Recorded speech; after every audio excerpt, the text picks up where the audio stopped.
Okay, so this is the quick glance chart. You're going to want to click the button down below and download this as a PDF because honestly you need to print this out and hang it in your office or your house or in your truck or your car. Honestly, plaster it everywhere because you need to memorize this quick glance chart. Looking at this for probably 6 weeks every morning and just kind of reading over it will allow you to commit this to memory. So one of the most astounding things about this, and I just update these numbers, I actually update them every year in my presentation, so this video will probably be remade several times over. What you have to understand is, and what blows my mind, is that the feelers, okay, so feelings-based people are 40% of the market. Now, this is out of everyone. Now, if you remember from the last video, I was talking about certain job types require certain personality styles. So if you're predominantly selling to one job type, you're going to have more of that personality in there. They're going to be more dominant, if that makes sense. So if you're selling to CEOs all day, the majority of those are directors. Now, there's going to be some other ones in there, but the majority of them are directors. With that being said, 18% of the overall market is a director personality. These are people that control, tell, and they're gonna be very direct with what they want, what they need, and what they expect.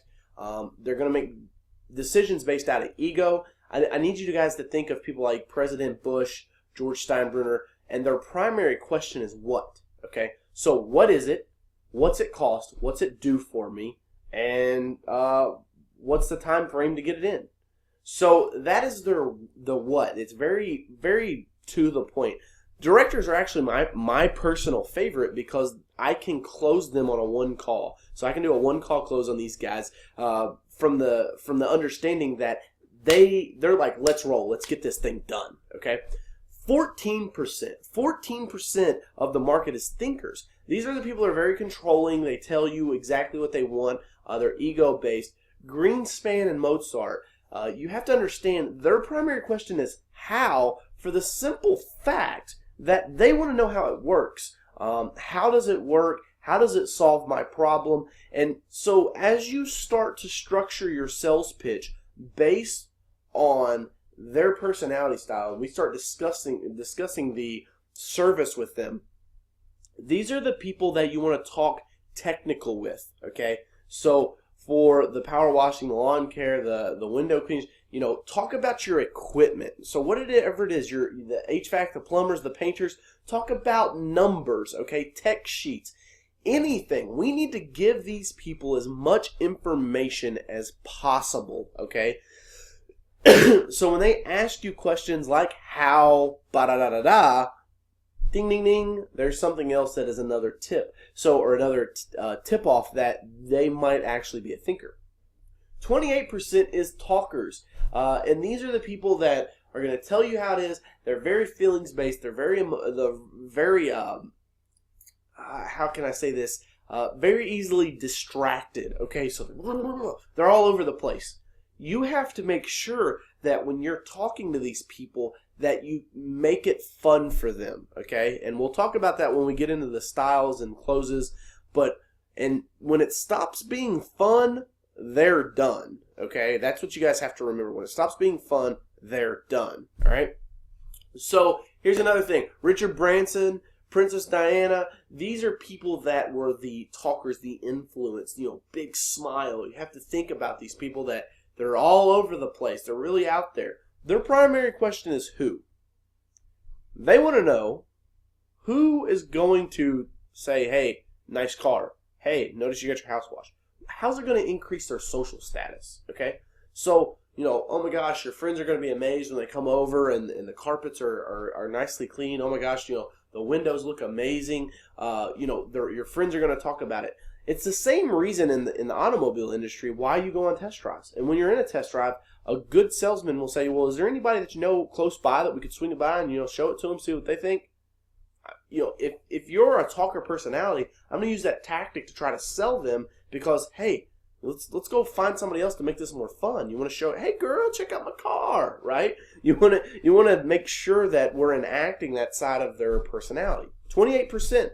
So the other thing is that if you look, 28 and 40%, so 68%, almost 70% are right brain people. What that means is for the left brain salesperson, you can't sell like you want to sell. Okay, what's comfortable to you, what you might want information on, what you might want to know. It doesn't work. We need to sell to the prospect like the prospect wants to be sold to. Okay, got it? Good.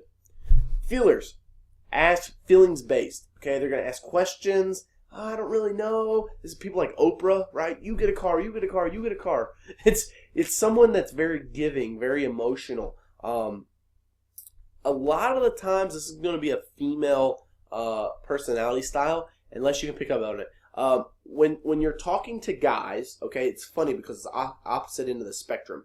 When you meet a feelers based guy, somebody that's very emotionally in touch with themselves, you're going to be able to pick that out right away.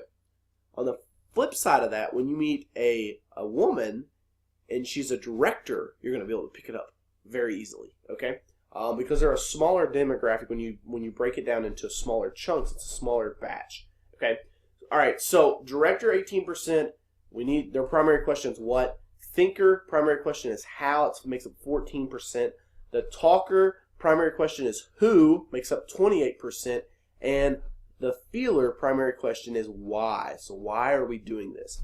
A lot of times too, and I'll talk a little bit more about this when we get into the close, you have to push the feelers, okay? A lot of times they don't want to make a decision. They need that little bit of coddling.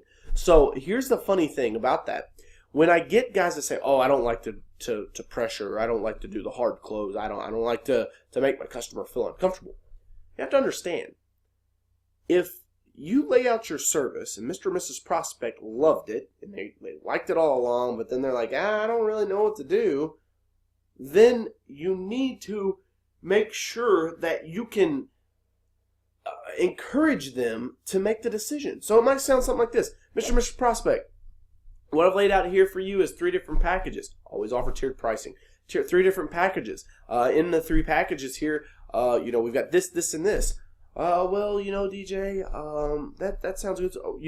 From everything that we've talked about here, Mrs. Prospect, I think the middle package is going to be right in the middle of your budget of what you were looking to spend, and it's going to take care of everything. We can go ahead and get you scheduled next Tuesday. I just need your signature here and here. Boom. Close them down. Okay? 18, 14, 28, 40. Click on the button below, print this out, and hang it up in your office.